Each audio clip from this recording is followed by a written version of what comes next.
My apologies. Consent agenda. Consent agenda. Yes. Thank you. My apologies. Okay, and apparently the stream had stopped, so I've just restarted it.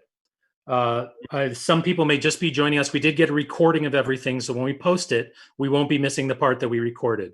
But apparently the stream stopped, and thank you to Dave Deepice for telling me that the stream had stopped via email. Okay. Trustee Kleinman. Yes. Trustee Leha. Yes. Trustee Moore. Yes. Trustee Song. Yes. Trustee Vanderbroek. Yes. Okay, consent agenda passes. Thank you. Moving on, do we have any citizens' comments? Eli? I received no additional citizens' comments. Okay, and as a reminder for folks, you're able to submit comments on, I think, commenting on our YouTube channel. Is that right? Correct. And emailing, which address, Eli? ask@aadl.org, or you can also call 734-327-4245 and leave a voice message, including during the meeting, and we'll be able to play that into the meeting. Perfect, thank you. All right, great, moving on. So there is an opportunity at the end for citizens' comments. Moving on to financial reports. Josie, please. So your financial reports are on pages 12 through 16. You've got the financial summary for the 10 months ended April 30th. The cash, including investments, decreased by a little over $1 million from $14,406 to $12 million as of April 30th. Tax receipts are at 97.7%, so we're almost at the end of receiving tax money. There's about $378,879 remaining to be collected in the last 2 months of the fiscal year. The fund balance activity is shown in the I'm sorry, I've just lost my word, in the graph below. And you'll see where we used fund balance in December. We're building fund balance has been coming back up. Revenue, total cash receipts through April 30th, $17,700,106. So $2,438,000 of that has been deferred and will be recognized over the remainder of this year, but that's what we've received up to now. And expenditures, the total cash expended through April 30th is about $14,684,143.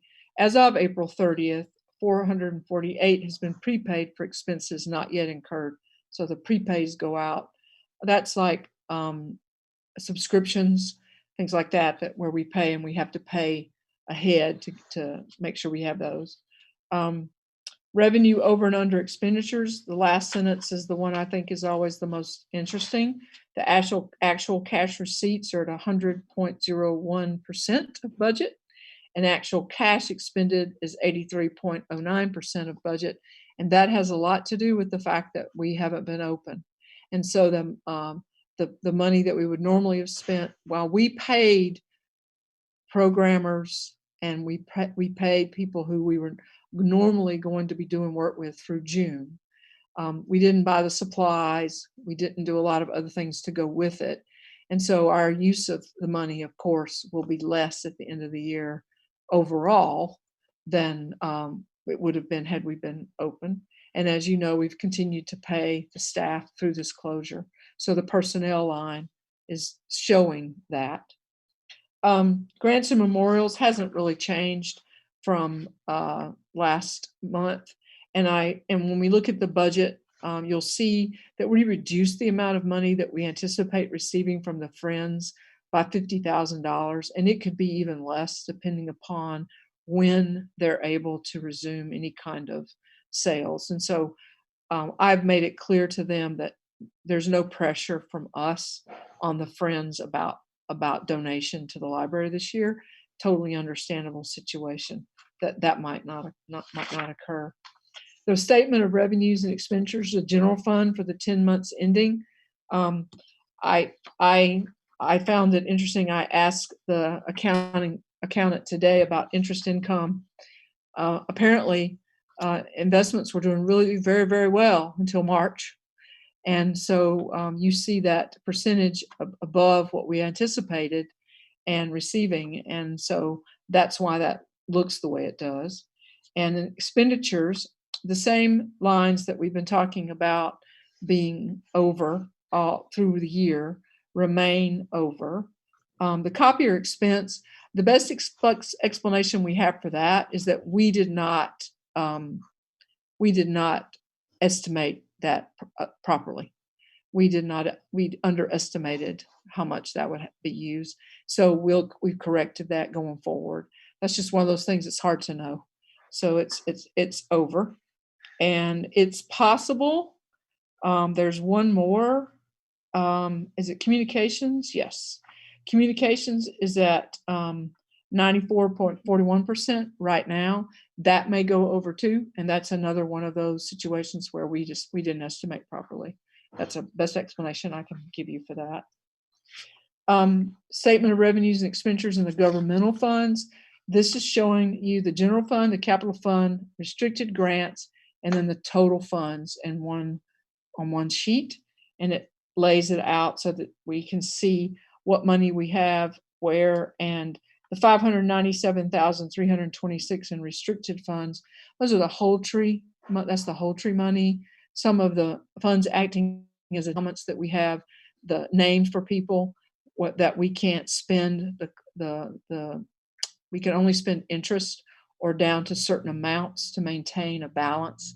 So that's where that shows up. I just making sure I explain this so that I know Molly understands spreadsheets and budget sheets, but this is a lot. So to know what the restricted grants actually are, it's important. It's helpful to know we have money that's been donated in the name of someone for a specific purpose, and the money can only be used for certain things and only down to a certain amount, and then money has to be put back in. And generally what happens at the library over the year, we receive donations that are not designated. And with the accountant's help, look at those balances to see where should this money go and which of these funds should we place this money so that we maintain those balances. And that's what this does for you. The balance sheet of governmental funds is the last page, and it's similar to the sheet before that, and it's giving you the total liabilities and fund balances across the bottom, and the fund balance and general fund all the way across. So telling you what you have, what your fund balance is, and what your operating money is. I was pleased to know that the investment accounts had done as well as they had up until the COVID affected the stock market. Last year they did very, very well. We had $240,000 in interest. And so this year won't be as much, but still far more than we expected. We haven't talked about, and this is something the staff will talk about through this coming year. We budgeted for fine money revenue in this coming budget, but we're not collecting fine revenue, and we haven't since March, and we won't for quite a while. So we'll see what that looks like and how that looks probably after the first of the year, if that makes sense to you. Just bringing that up as one of those places that we'll be paying attention to. Any questions? If I can answer, I am your finance person this evening. So. Do you have a sense yet where we'll end the year? Oh, we'll end the year with a fund balance amount, Jim. Yeah. Right now, I know you were talking about 80%. Yeah, where it's 80% expended. I'm gonna look at this. Or 73%. It's over $1 million. It'll be over $1 million. Over $1 million. Yeah. Yep. It'll be over $1 million. Right. Yep. It will be. Well, I'll just say that I'm pleased to note that we have a very healthy fund balance to take us through what might be a pretty choppy financial period or economic period the next couple of years, and we'll be able to kind of continue to do to do the maintenance of the buildings and so on, as we have been planning to do. And, I guess these are the times when we're happy that the law dictates that we have very conservative investment plans. Yeah, right, exactly. There's very few options for investing public money, right? So, and good for us for being diligent about that. So we will see, and at the end of next year in the spring, we'll see the tax abatement notices come to us for those properties whose valuations have been altered in this coming year. And so the tax money that they paid in, they will be getting a refund, and some of those will be significant. We always budget, we always know we're going to be paying some of money like that back, but I've been advised that the number will be at least $500,000, if not more, for the library. It'll be far more than that for some other government units, but for the library, it'll be that much. So we have it. We're going to be sure we have it, and make sure that we can, send that money back to where people are going to want it. And then budgeting for the next year will look very different, because the property values will not be growing. And so what was the county came back to us and said there'd be about 2% increase in our community this year, which is very small compared to what it normally is. And and that is what we had estimated and budgeted for. So I was pleased that we were on the right track in that way. Josie, just to Yes. clarify, I understand about the tax abatements for next year. For this year, we've received 83% of our expected tax revenue, and we will receive the other 17%. It's not subject this year to any sort of abatement in that way. No, we've gotten some notices of abatements. We always do at this time of year, because it takes a while for those to work their way through the process. But it's a routine thing that we know we're going to have to deal with. I'm talking about the spring of 21. Right. Yeah. But can I jump in? The reason that it says 83% is because of its accrual. It's accrued. We've received a lot more than we've received 83%. a lot. Okay. Right. I mean, we've received a lot more, but remember the way it has to be represented. Thank you. Right. I have one other question, Josie, which I don't know the answer to. As the economy is changing, if people actually aren't able to pay their property taxes at a much higher percentage than may have been true over the past several years, what impact, if any, does that have on the library? If people don't pay their property tax? Yeah, if it's just not received. It will be a lower amount of money coming for the library. I mean, properties going into foreclosure. We saw this in 2008, 9, 10, and 11, and where the library's budget dropped precipitously. Was that because property values dropped, or because property values dropped pay their taxes? And then that's right. So it's a combination of all those things, and the library will spend those several years adjusting its budget to what's available, and then using its fund balance very carefully and very cautiously to manage through what we know will be difficult period of time. So we're in a comfortable situation for the moment, assuming we know how bad it might be. If it's far worse than we assume, then we'll be less comfortable, and we'll be making some very difficult decisions as we go. So. Thank you. Mm-hmm. Josie, can you, every now and again, I bring up Headley, and I always feel like there's always time for a refresher, especially now that we're talking about, an upcoming recession. So can you review with us again how Headley works and how Headley works after recovery? How it works after a recovery? Okay. Headley was put into place to make sure that people do not are not taxed out of their homes, so that as their values of their property increase, if a person's owned it and primarily owns it outright, that their taxes don't increase disproportionately to their means, to their ability, to their income. And so that's the point. That was the initial reason for doing that. What it does is then it presses down the millage that's available for a unit to levy. Even though the community voted a levy of 2 mills for the library, we're going to be asking the community, or we're asking for a levy of, let me see if I get myself up to the page. Sorry, I thought I had myself organized. Like 1.86. 1.8365, which is just a little bit less than what we currently levy. And so what happens then in a recovery is that once Headley goes down, Headley does not go up.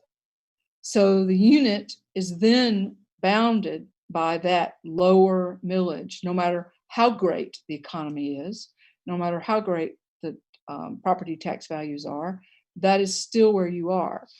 It's true, though, that when things are very, very good, even a lower amount brings a lot more in than it did when things were bad. I mean, that's just math. But for an entity to take its millage back to the level voted, they need to bring a Headley override vote to their public and ask their public to override Headley so that the entity can levy what the voters originally voted for. The library has never pursued a Headley override. And that's, just hasn't. I know most of the units in town or in the community have, but the library has not. So that is an option in the future if the library needed to go back up in the amount of millage it could levy. Yeah. That answer it for you, Lynn? Yes, thank Okay. you. Okay. Any other questions? Thank you all.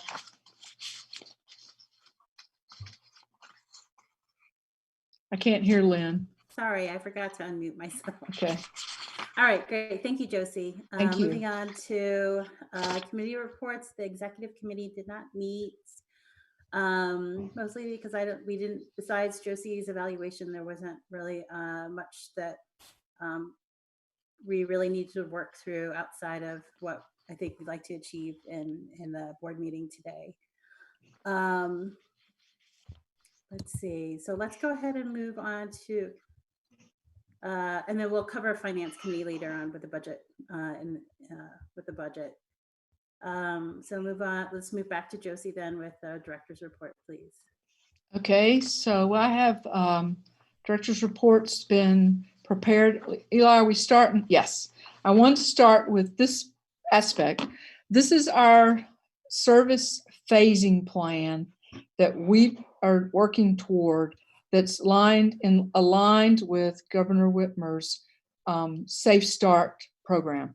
So right now, currently, we're in 3, which is COVID deaths are flattening. And so it's what we've been doing: digital downloads and streaming, email, text, and voice service. What that means is people can call in and ask questions. They can text and ask questions. They email through Comment Us. They get their questions answered. I was glad thank you, Dave, for making sure everybody knows I answered your question today in a timely and appropriate way. Are happening. The online bumper game occurred and concluded. And then the online events at AADL TV. Staff are working at home on specific tasks, and many of them, variety of them. And then building maintenance, finance, and HR are the essential staff who do come in and have been coming in for periods of time throughout this entire closure. So that's where we are. We're lined up with that. In 4, once Region 1, which is Southeast Michigan, moves to stage 4, Sector 4, we can then start asking people to return material. People have been returning material all through this, but we've been discouraging it. But we'll be asking people to start returning things to the outdoor drops. We'll begin accepting new requests. Right now, people are not able to request on material, but we'll begin accepting new requests. We're going to have contactless vestibule and locker pickup of holes, and we're going to continue that for quite a while. We are looking at lockers in more than Pittsville and Mallett's Creek. We're looking at lockers downtown and Westgate and Trevorwood, and we're looking at how to do that and how to implement them. And Lynn's working on that right now, trying to make sure that can happen.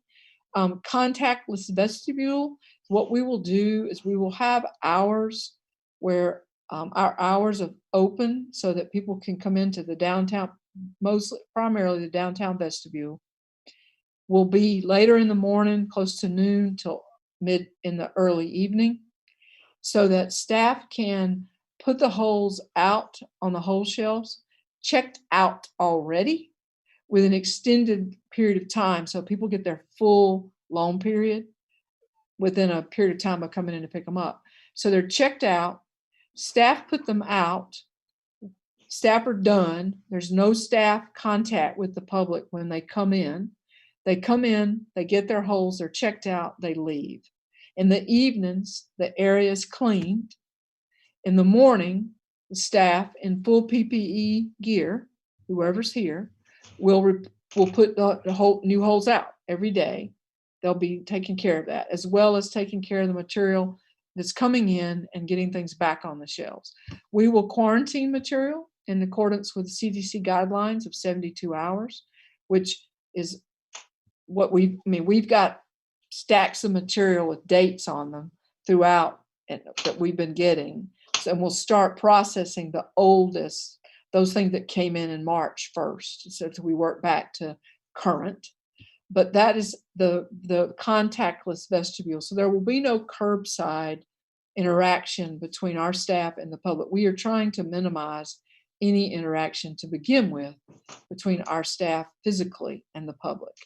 There will be people in the event that there's a problem or an issue where we can address it. But as far as it being, bring it up to the desk to check it out, that won't be happening. The summer game will be online, and it will be primarily an online and an outdoor summer game. There will be nothing going, no clues inside the buildings.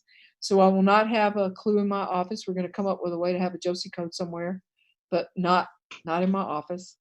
Online events will continue at AADL TV, and we're expanding those offerings. This past Saturday, we had a variety show, first time launched, and so we'll continue to expand those. Most staff are working at home. There will be in-building shifts of people as we need to move the material, to keep things coming in on the shelves, on the whole shelves, that sort of thing. We'll have part of what Dave Deepice brought up that I think is important is while people miss reading, they miss material. One of the services we provide that is hugely important is computer access. For a person who has none, this is about the worst time ever to not have computer access. So we want to find a way in stage 4 to have contactless computer sessions by appointment. We have to find a way for a person without a computer to let us know they need one, and we're talking about how we would do that, and then have computers set up so that people with appointments can use them, but not with assistance, not with physical assistance. We're looking at software that lets us help people while they're on the computer, and where we can take control of it and help them navigate. And then once that person's done, no one else uses that computer until it's cleaned. And we'll manage that with the appointment system. Then when the governor moves us to 5, which is when schools can be open. We'll start having limited open hours depending upon the parameters around the number of people in a space at once. So that will be something we will have to manage building to building about how many people can be in a space and that sort of thing. We will have walk-in computing, not by appointment, but we'll have people allow people to walk in and use computing. Shelf browsing and self-checkout would start then. We would continue with online events. We'd have some staff still working at home. And this is about those persons who live with those who have immune issues or respiratory concerns, where they're worried about exposure and taking something home. And also, many of the staff have children still. And until daycares or other daycares are open until school starts, these are folks who need to be taking care of their families. So they're continuing to work at home. We still won't have in-person events, and we won't be allowing our meeting rooms to be booked. We will have exhibits resuming because people will be browsing and walking through the buildings. So that's how we're going to start there. And then in phase 6, regular library hours, open seating, in-person events. All staff will be back to working in the buildings, and the meeting rooms will begin to be booked out and rented. And this is, months away, and I think we know that, but this is how we're describing what we're going to do. So, any questions about that? I can answer now before I move into the fun part of the director's report. The how cool I have a things are. question. Can you hear me? Yes, I can. Yep. Just making sure, because it says my connection's unstable again. So I guess it doesn't matter since I called in. This is great, and I hope that a lot of people are tuning in or go and look at the board materials after the meeting. But this seems worth promoting kind of more heavily and more publicly, and I wonder what kinds of plans the library has to make this plan, which is like really excellent and well thought out, and I like how cohesive it is with Michigan Safe Start Plan. How can we make more people aware of this?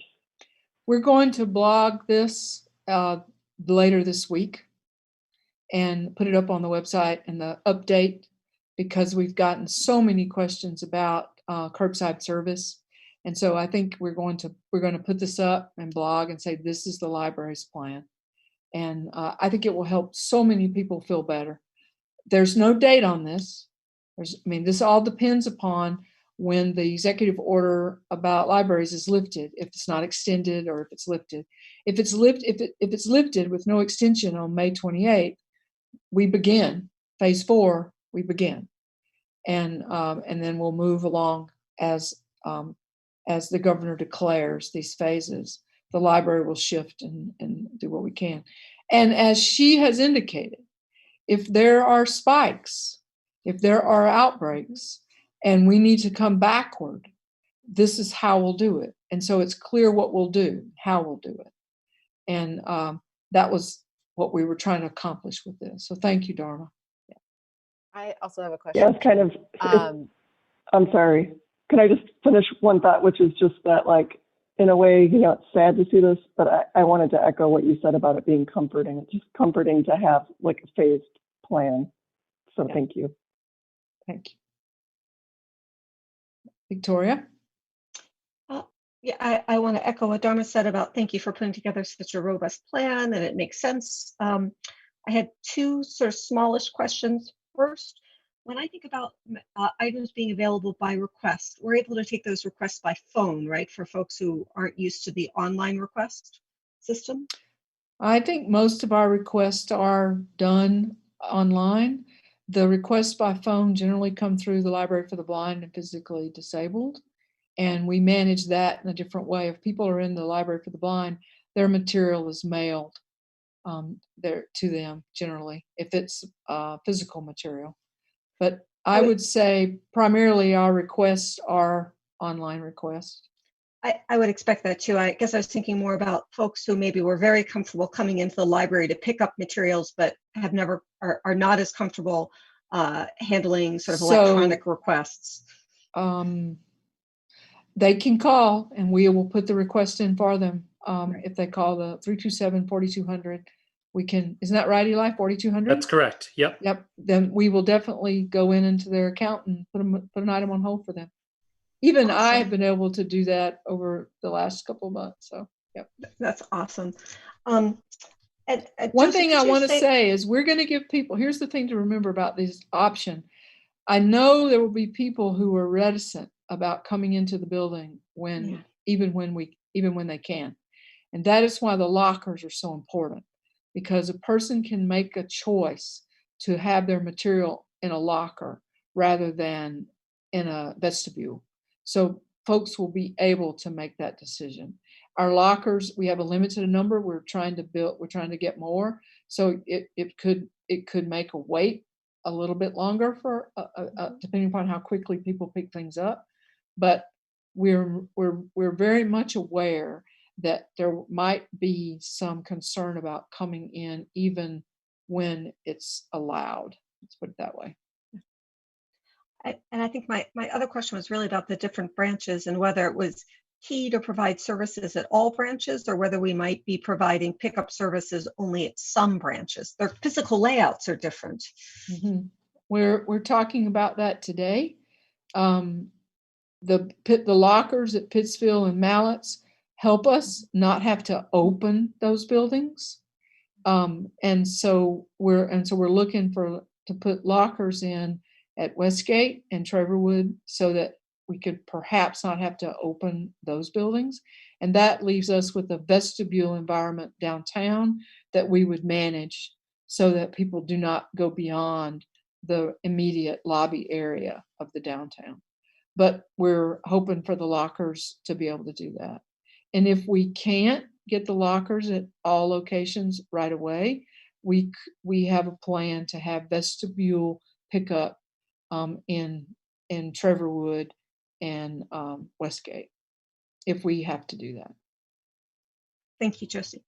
Thank you. I'm thinking sort of outside of the sort of like the secondary kind of purposes our buildings serve in the summer at times, which is to be cooling centers or help when there are power outages. And I'm wondering if you've heard anything just sort of more, I guess more like in terms of the city infrastructure or other nonprofits thinking about how that need which might surface is going to be addressed because we can't address it. If it depends upon, it depends upon where we are in this phasing when we have the hot August temperature, whether or not we're at a place where people can be in the building, and how do we manage that? That's one of those situations, Jim, where we've talked about how we very much want to serve and be very supportive of a population that needs to be in a place for comfort and the way we have for years. But this situation changes our ability. The primary objective here is safety for everyone, and how do we provide that for the staff as well as the general public coming in. So I think we'll take it one step at a time, and I'll talk to those community groups who have had to manage through this without the library spaces for the last few months and find out how that's worked and what role the library might play. And I can't promise anything.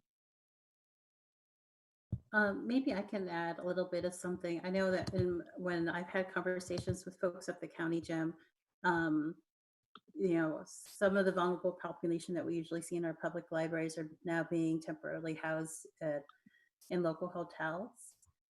So the county, in collaboration with the city and some other entities, are trying to figure out ways to make sure that people can shelter in place and some sort of shelter. And then there's also churches rotating out spaces for folks to stay in.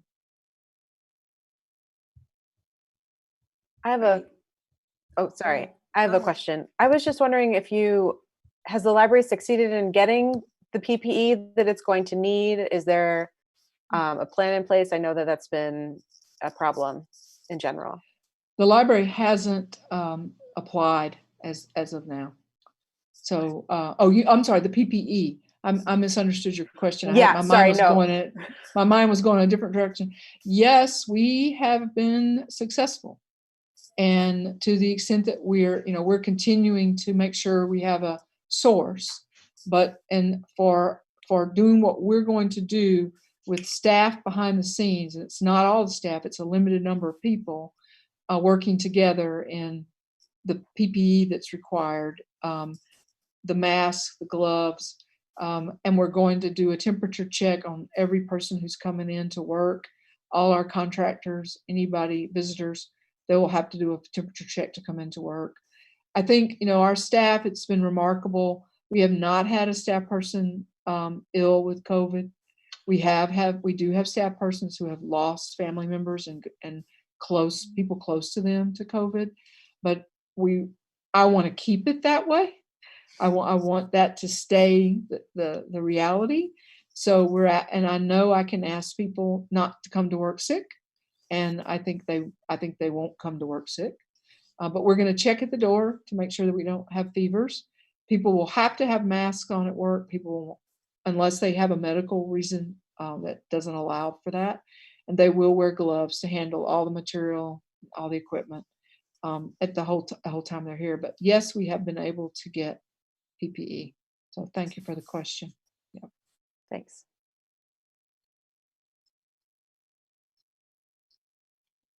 Okay, I can move on and we can always come back to this as we go.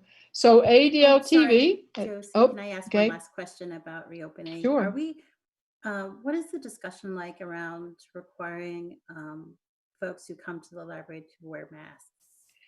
Lynn, to be honest with you, I don't think that we're going to have a comfort level here within our own staff to insist, based on the reactions and behavior that we've seen in general public area around it. We will have masks that if people want them when they come in, we'll have some that people can take. But as far as saying, I wanted to be able to say without a mask, one must have a mask to come in the library. But I don't see that enforced or enforceable anywhere right now. Everywhere people are going with masks, but also without masks. So you could ask us to insist. I don't think we would. I don't think it would be successful. Okay. Is that fair? Is that That's understandable? a tough one. That's such a tough It one. is. It is. But the safety of our staff is Yes. essential. So that's why we're opening with contactless service. Yeah. So yes, go ahead, Molly. Oh, did you have a Sorry, question? it's Jamie. Jamie, okay. Yeah, I mean, having been a staff person and having had to wake people up when they're sleeping or otherwise tell them to stop doing something that they would prefer to continue doing, but that is against either the law or the rules, I would not want.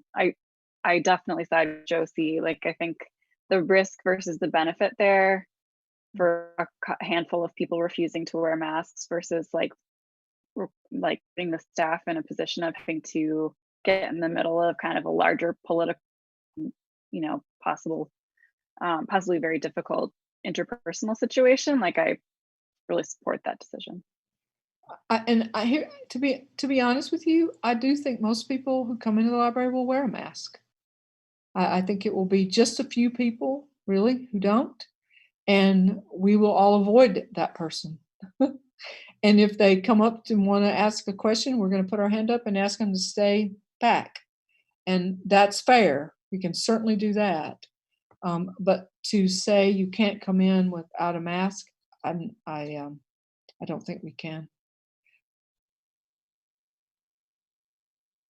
There are also health reasons why people can't wear them, and they don't have to explain that to us. We have no right to ask it. And so we just not to get into that murky ground.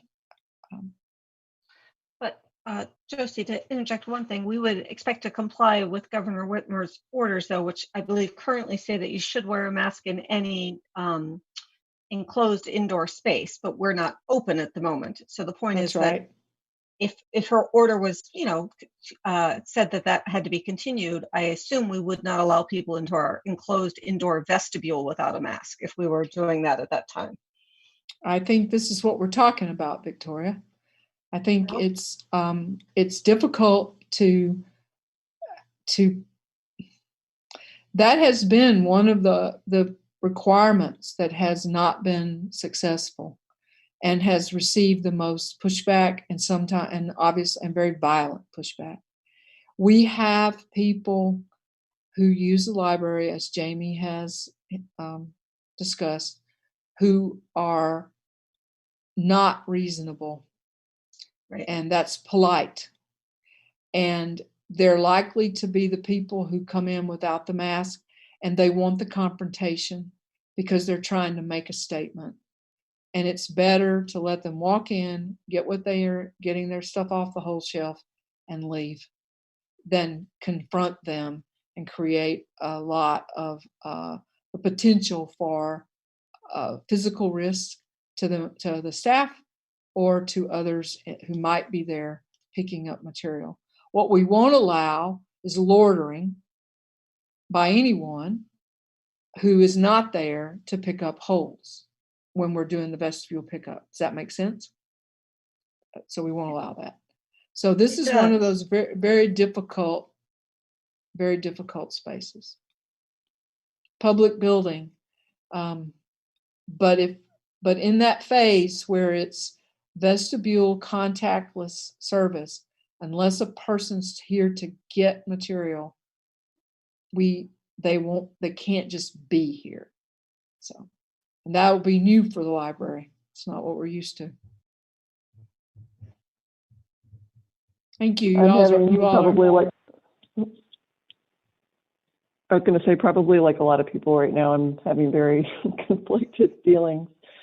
I certainly understand and wouldn't want to put staff in the position of getting into like some kind of violent confrontation. At the same time, though, we have other rules that we enforce. And I guess when I start thinking about the safety of other people and how the vast majority of people are potentially being made to feel unsafe because of a few people that are so angry they get their way. I don't know. It's just upsetting. It is upsetting. But the thing to remember is that the people who come in to make a point are looking for the confrontation. I mean, that's what they want.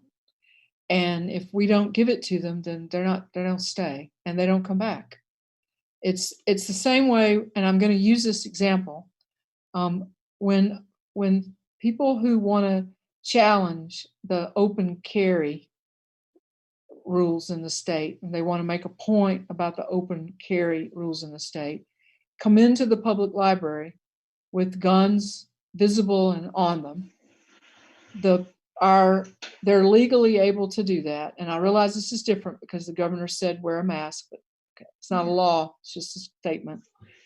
We watch the people, we pay attention to the people who are walking through the buildings with guns, but we don't approach them, and we don't create a situation where they get to make their statement and make their stand. And ultimately, we're not the place where they continue to come and wear guns to make a statement or take a stand. They do it elsewhere. I see this the same way because it's a political statement that people are making. The governor cannot tell me what to do. And I'm loath to put library staff in the middle of that, especially with what has occurred in retail environments around this in Michigan. I think also like there's a difference between like what we have right now, which is like we've been requested by the governor to wear masks in indoor places. We were also not allowed to go to the library. So like, I think there's not very much chance of it overlapping, that people may spend extended amounts of time in the library. And we're also simultaneously more or less required to wear a mask. Like, I feel like it's much more likely that many people will continue to wear masks in the public library, that we will no longer be required as a whole to do it. So it also seems like unlikely. So these people are realistically going to be coming in, picking something up, leaving, or perhaps using a computer for like a somewhat longer period of time. But I don't think we'll have a situation where someone feels like trapped inside the space trying to enjoy it next to someone not wearing a mask because of this situation. I think that's just going to happen to people because it's going to be difficult as everyone re-enters the community. And some people really would prefer everyone keep wearing a mask for like months. And some people are going to be like tearing it off as soon as I think we'll basically just experience the differences of people handling COVID in the public library. And that's going to be like a much bigger challenge than like mask or no mask. I agree completely, Jamie. Yeah. Fair. I'm also interested in seeing what other libraries or other public institutions will be doing as they plan reopening. I mean, we're talking about months. So yes. Let's yeah. So that was very helpful. Thank you, everyone. Okay. All right. Should we move on? Sure, to the rest of the director's report. So we've had 76,000 video views, AADL TV, and 8,000 hours of content is on AADL TV, and people are continuing to add to it. And we have good comments about it. So Minecraft server has been growing in popularity. People are building their public buildings, their homes, and they're still playing hide and seek. And we're very happy to see that that's happening, and enjoy the fact that the hide and seek is still going on with some of the more what am I trying to say, higher level play, but then hide and seek is going on within it. So that's very cool. And on the heels of our Points-O-Matic serializer, we were asking people to help us make sure the things that in a series were in order, that we had everything. We've asked people to participate in Points-O-Matic News Sprinter. It's helping identify page numbers, dates, and information on all the scanned microfilm we have from nearly 2 centuries of Ann Arbor newspapers.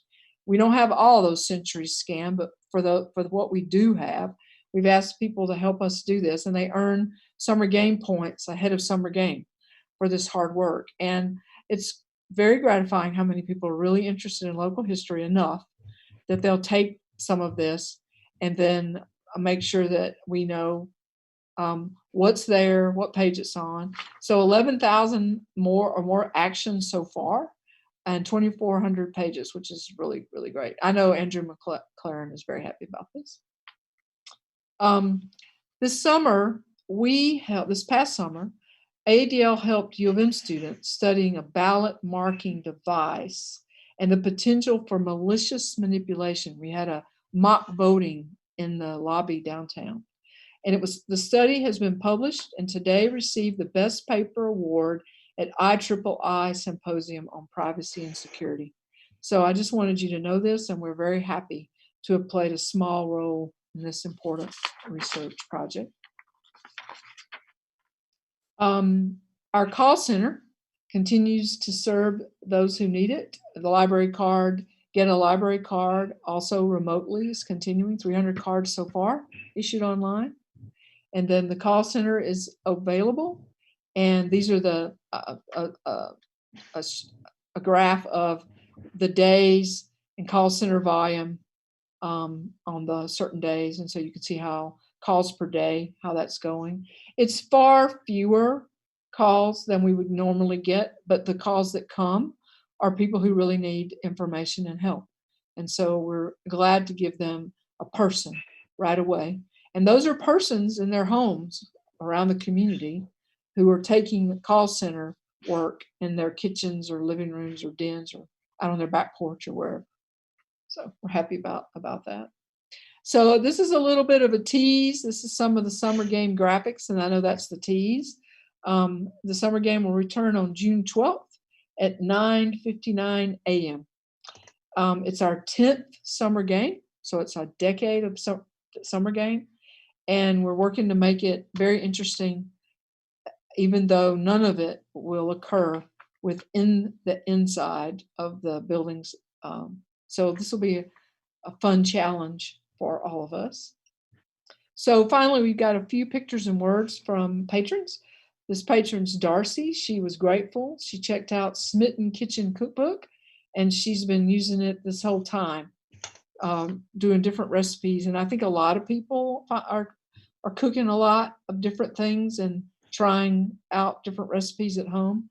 And so it's fun to see somebody with Mickey Mouse Smitten Kitten. This next one, caught some sun during one of the nice days this spring, and you can see she's packed her goodies in her summer game cooler, and she sent us a picture of that.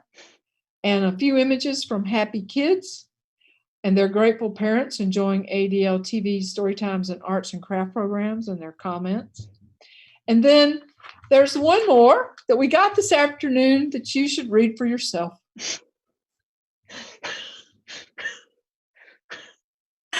Oh my gosh, I should unmute myself to capture the laughter. Holy cow, that's amazing. So I love it. I don't know who you are, but go right ahead. Thank you. We're happy your family's happy and everybody's doing well. Fantastic. Wow, you're doing your part, man. That's amazing. Yes. Well, it made me laugh because in my 20 years here, there have been some situations where people had sex in the library, and I've had to, move them along. So this is a whole different take on what happens during story time. So thank you very much. We're so happy to see this.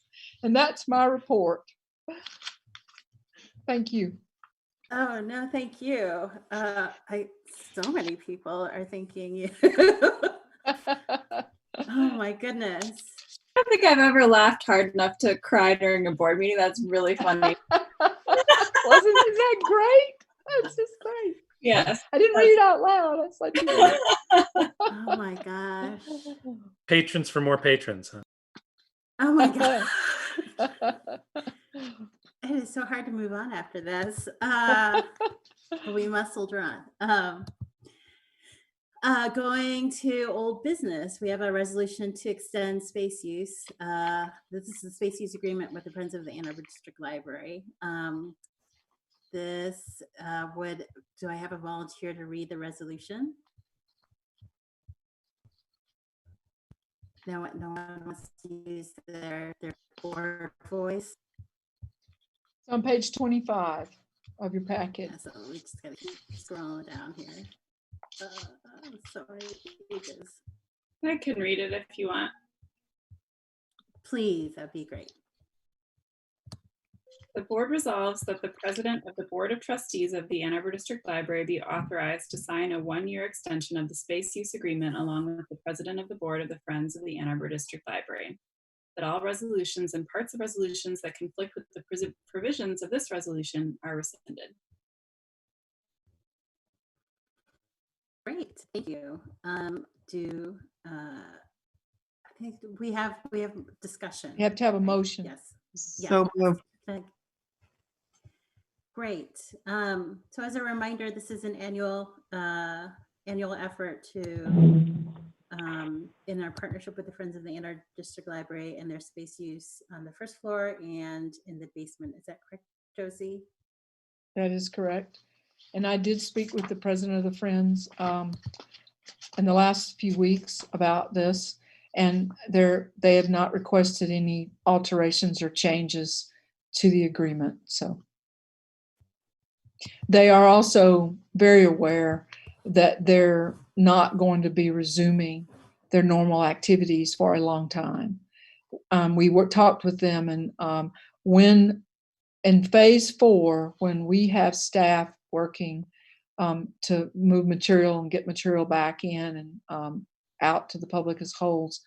They will have two people in their space downstairs sorting through their inventory to determine, their situation, because we've stopped taking donations when the library closed. We won't begin donations in phase 4. And so we are not going to be utilizing volunteers in the library going through much, probably into the early part of next year for sure, because of not having in-house programming. We don't have the need. Also, we're limiting contact for the staff with others. So we are not going to be using our own volunteers. They will have a smaller volunteer group over time to sort through and decide how they're going to do things. When they're ready for materials to be for sale, when we open up in 5 or 6, depending upon what phase where they're ready, then we will take the cash over our desks for them for material that's for sale in all the locations. But this agreement is only about floor space downtown. So. Great. Are there any other questions about the agreement? I think there might need to be a second for the motion, and so I second it. Did we get a second? I can second it. No, we didn't. So I've recorded that as a second. Thank you. Great. Thank you, Jamie. All right, then. With that, then let's go ahead and go into roll call vote then, please, Eli. Okay. Trustee Ackman, Yes. Trustee Green, Yes. Trustee Kleinman, Yes. Trustee Leha, Yes. Trustee Moore, Yeah. Trustee Song, Yes. Trustee Vanderbroek. Yes. Motion passes. Thank you, everyone. And Josie, thank you to the Friends of the Friends for continuing to work with us too. Yes. So please, if you could send that along. Okay. Great. So moving on to new business, we have another resolution to approve the annual budget for the fiscal year 2020 through 2021. Can I get a volunteer to read the I'd like to entertain a motion to approve this resolution. So moved. Can I get a Second. Thank you. So do we have a volunteer to read the resolution, and then we'll move into discussion? This is page 26. Sure, I'll read it. Thank you. The board resolves as follows. The board approves and adopts the budget for the fiscal year ending June 30th, 2021 as presented. That all resolutions and parts of resolutions that conflict with the provisions of this resolution are rescinded. Great. Discussion. So you have in your packet the description of the budget lines as well as the budget itself. And from the last month, the difference is the millage rate is a little higher than we thought it would be. So that's reflected here. And just so that you see that, I mean, it's lower obviously than last year, but it's higher than what we had in our draft budget. The operational budget did not change. We anticipate that increment of revenue in addition will be used to pay the tax abatements. So it'll come off the top, put it that way. So it is not in the budget itself, the operational budget. Great. Any additions from the Finance Committee? Any other thoughts? This is your hard work. They did a great job. Great. Well, thank you, Finance Committee, for working through this. Oh, yes. I think I Victoria. should add, so Victoria? Yeah, could you talk a little bit about the programming budget, Josie, and some of the Yes. things that we support with that budget? Yes, I'll talk about that because Mr. Deepai said ask a question about that. So with what there won't be the in-house event programming that we have, but we are moving to a lot of online programming, and that will include some presenters who we pay a fee who are going to present online rather than in-house. So there will still be costs associated with programming that is not staff generated programming, but where we pay other people to online do cooking classes, do story times in other languages other than English. We'll still be offering those things, but it will be online. We also are going to within the staffing, we're going to be emphasizing groups. Identifying and outreach is going to have an emphasis on how do we do that in a post-COVID environment? What is our connection to our population in the community with great needs that have been left with great needs from COVID? And so some of that programming money will be used for outreach, and however that looks. And that will depend on these phases about what you can do when. It won't be only the library affected by that. So the programming money is going to be divided up in a different way throughout the system for reaching people, as Dave says, who really need the library. And how do we do that? And working with other agencies that have been working through this, where the library hasn't been in the same way, social service agencies and support service agencies, about now how can the library fit in and where can we be the most helpful and how. And so we'll pick those conversations up as soon as we are able to do that. So that program will only be used for that. Summer game, obviously, moving it out of the buildings will be a different challenge for promotion. And how do we promote it and where? And there'll be costs associated with that. I'm trying to think. So summer game, outreach, the moving our traditional in-library events online. There'll be a cost associated with that. Eli, you can help me if there's something that you can think of right away that I'm missing. Well, I think another thing is that we're going to, once we resume doing in-person events, whenever that is, they're going to be a lot more expensive. We're not going to be reusing things that we used to be able to reuse. There's going to be disposable materials that we might have been able to get several events out of that we're going to be ditching. We're going to need to have more instances of some of them because our capacity of our spaces might be limited. So we're expecting that when we do resume programming, that the cost per seat, the cost per person is likely to increase because of safety and security and cleanliness and all that sort of things that go with that.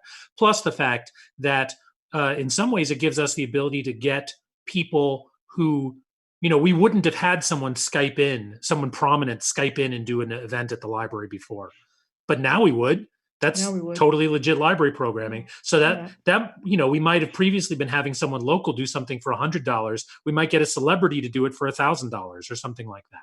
So I expect the cost structure of each event to change in the direction of being more expensive once we get to the point of doing programming again. So what I'm kind of hearing overall is that while the dollar figure is the same as last year and we're still committed to offering programming, the ways in which we're going to spend those dollars are different. But we're not backing off from our commitment to provide programming to the extent that, our changed circumstances allow. And we're committing dollars to doing that. That's correct. That's correct. That's right.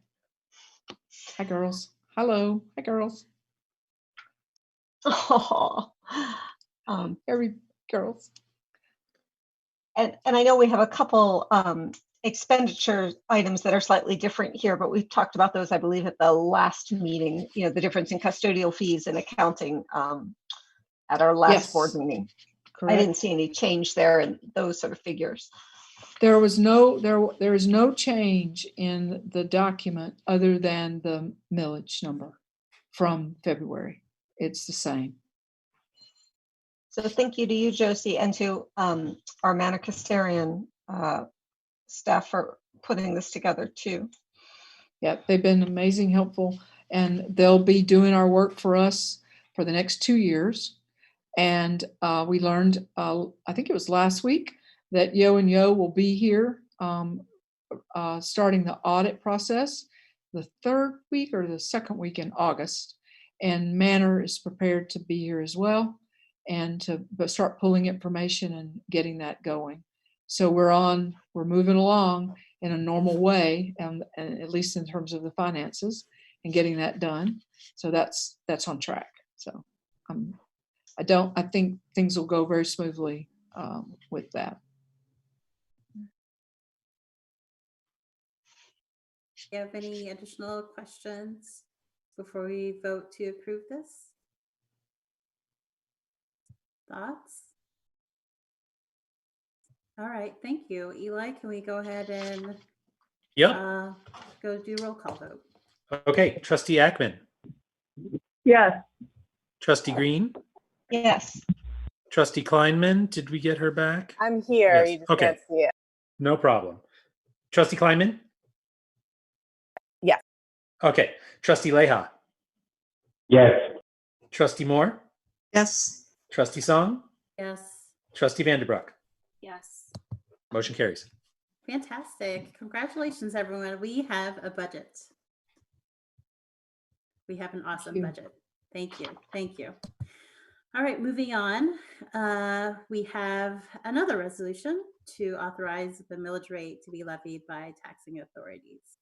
This is on page 3031. Can I get? I would move to accept the resolution authorizing millage rates to be levied by taxing authorities. Second. I'll be happy to read the resolution.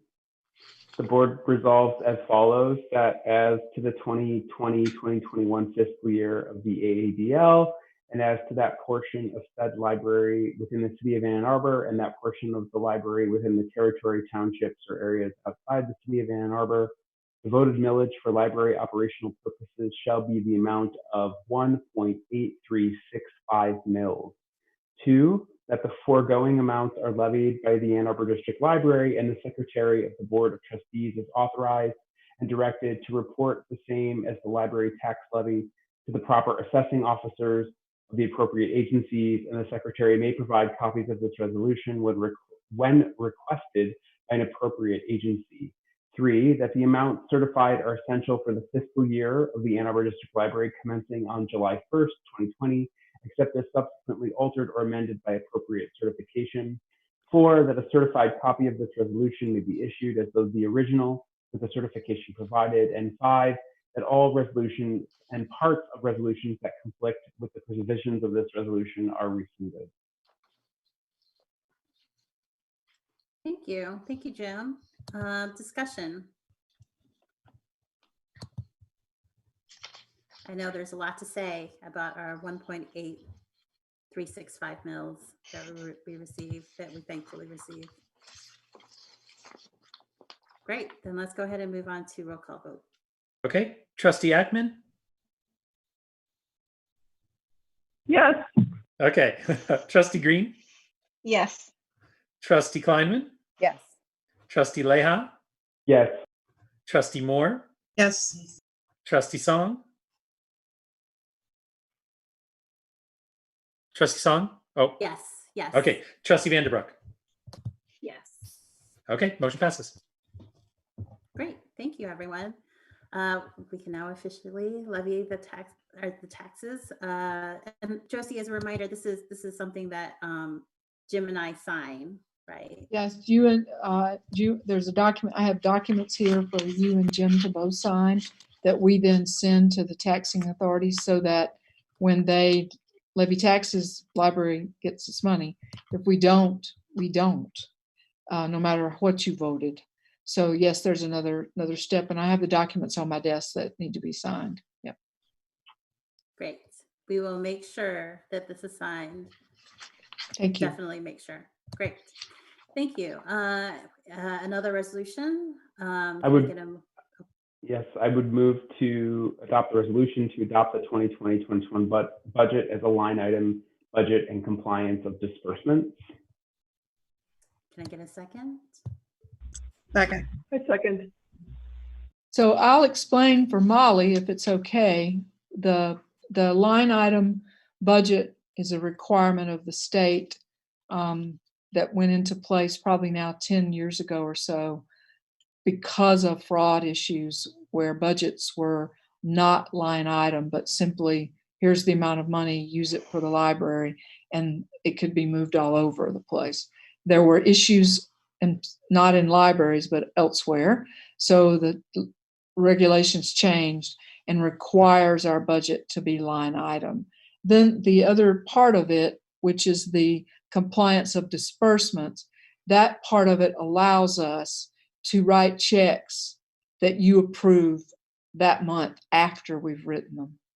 And instead of having you approve them as we write them. So that's what that's about. So I just want to make sure it's clear what that's about. Thank you.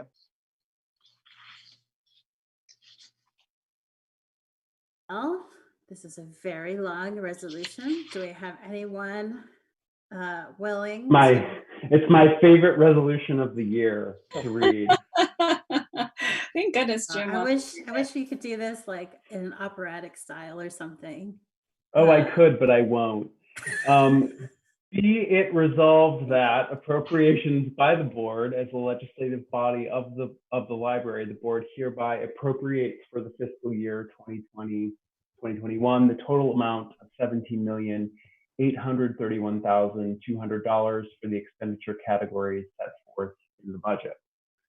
2, disbursements for payroll and related payroll taxes and withholdings, as provided by the Uniform Accounting Procedures Manual of the Department of Treasury. The Director of the Library, the Deputy Director of the Library, or Senior Human Resources Specialist of the Library, each as authorized officer, are hereby authorized to provide for the disbursement of library funds for payroll, including related payroll taxes and withholdings, provided such disbursements are within the budgeted amount set forth in the approved budget. 3, disbursements for recurring expenses that are necessary to avoid finance of late charges. As provided by the Uniform Accounting Procedures Manual of the Department of Treasury, each authorized officer is hereby authorized to provide for the disbursement of library funds for payments that are for recurring expenses and are necessary to avoid finance or late charges, such as payments for utilities, equipment leases, and similar expenses, provided such disbursements are within the budgeted amount set forth in the approved budget. 4, disbursements for appropriated amounts. As provided by the Uniform Accounting Procedures Manual of the Department of Treasury, each authorized officer is hereby authorized to provide for the disbursement of library funds for expenditures that have been previously appropriated by the board pursuant to paragraph number 1 of this resolution, provided such disbursements are within the budgeted amount set forth in the approved budget. 5, presentation of disbursements to the library board. All disbursements made pursuant to the authority of this resolution must be presented to the library board for approval at a subsequent board meeting. 6, limitation of disbursements to $33,000. Notwithstanding any provision to the contrary in this resolution, no authorized officer shall be allowed to approve any single expenditure in excess of $33,000 unless that expenditure has been previously approved in a resolution by the library board or in an agreement authorized by the library board. 7, requirement for dual signatures. Nothing in this resolution shall be construed as modifying the current library board policy that requires 2 authorized signatures on all checks, excluding payroll checks in the amount of $2,500 or more. 8, prior resolutions. All resolutions and parts of resolutions insofar as they conflict with the provisions of this resolution are hereby rescinded, with the exception of resolution 20-056. And that resolution is the one that you passed that allowed Yeah. me to sign contracts during this COVID epidemic over up to a certain amount of money. So that's why that's in there. Thank you, Jim, for that heroic effort. Do we have any discussion? Well, I think we can all send our appreciation for Trustee Leha for going through that long annual Yes, treat. Jim, It's a for treat reading for that. us. Yes. Adi and Lila are saying hello. This is Lila, the stuffed golden retriever. Hello, Lila. Great. So with that, let's move on to roll call vote on this Okay. resolution. Trustee Ekman? Trustee Ekman, did we? Oh no. I Can't think hear we you might have again. lost Thumbs up or some. thumbs down? Do a thumbs up, Dharma. Oh, Yeah? we just lost her. Okay, we'll come back to Okay, her. Trustee okay. Green? Yes. Feynman? Yes. Trustee Leha? Yes. Trustee Moore? Yes. Trustee Song? Yes. Trustee Vanderbroek? Yes. Okay, and here comes Dharma. Dharma's coming back in. Dharma? Yes. Yes, Yay! all right, great. Perfect. Thank you. Motion passes. Great. Thank you. Thank you.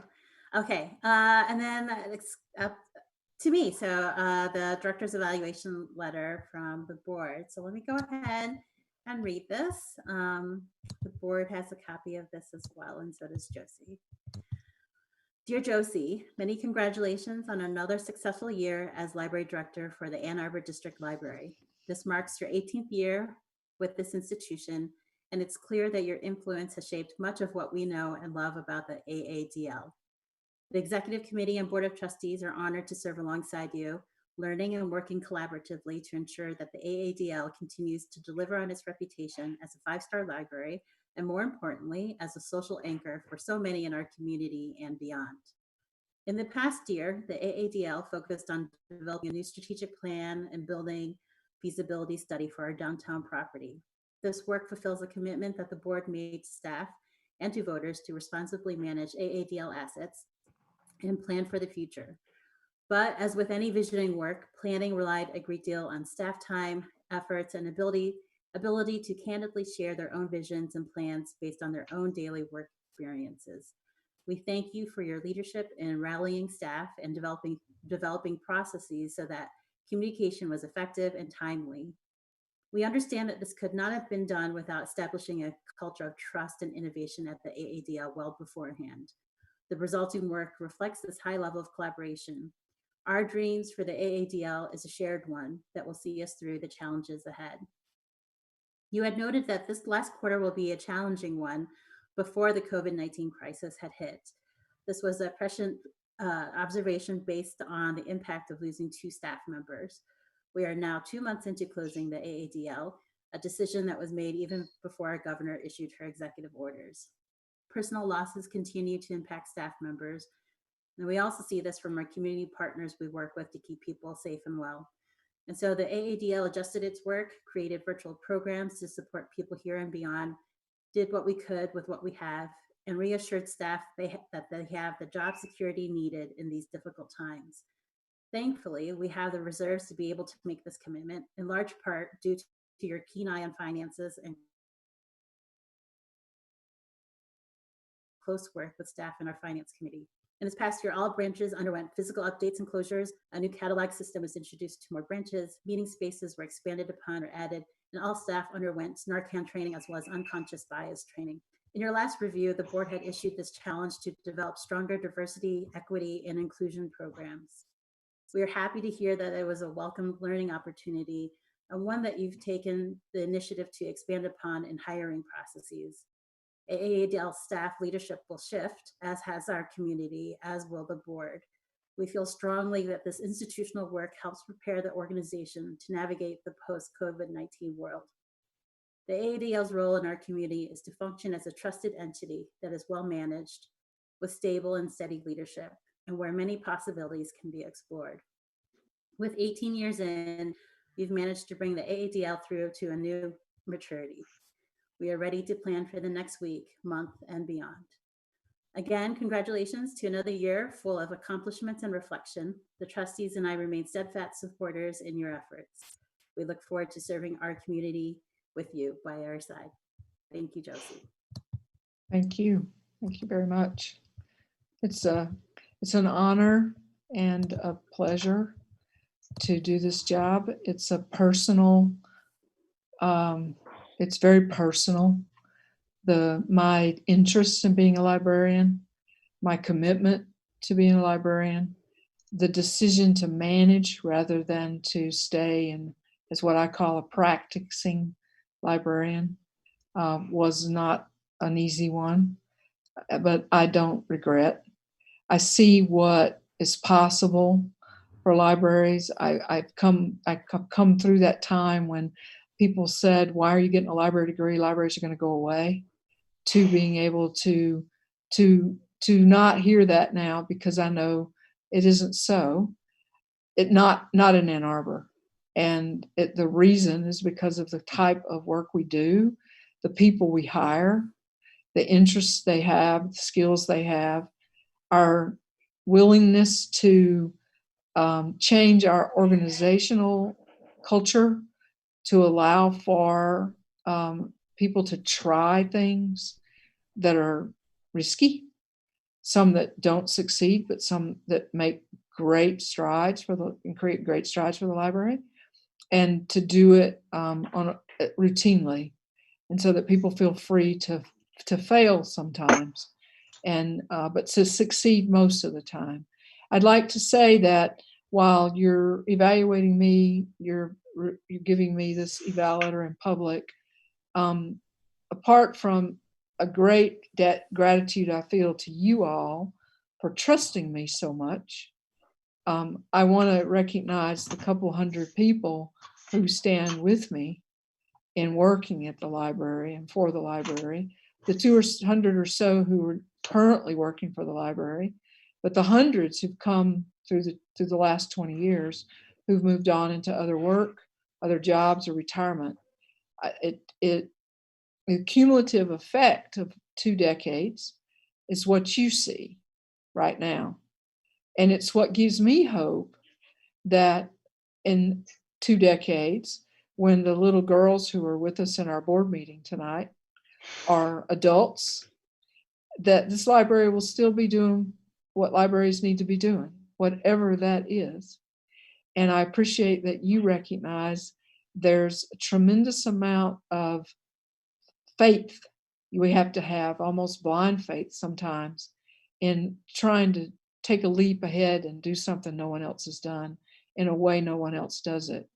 And if I am grateful for anything, it's being given that freedom to do that in the world of libraries, which is not the world where most people would ever think that's what we would be doing.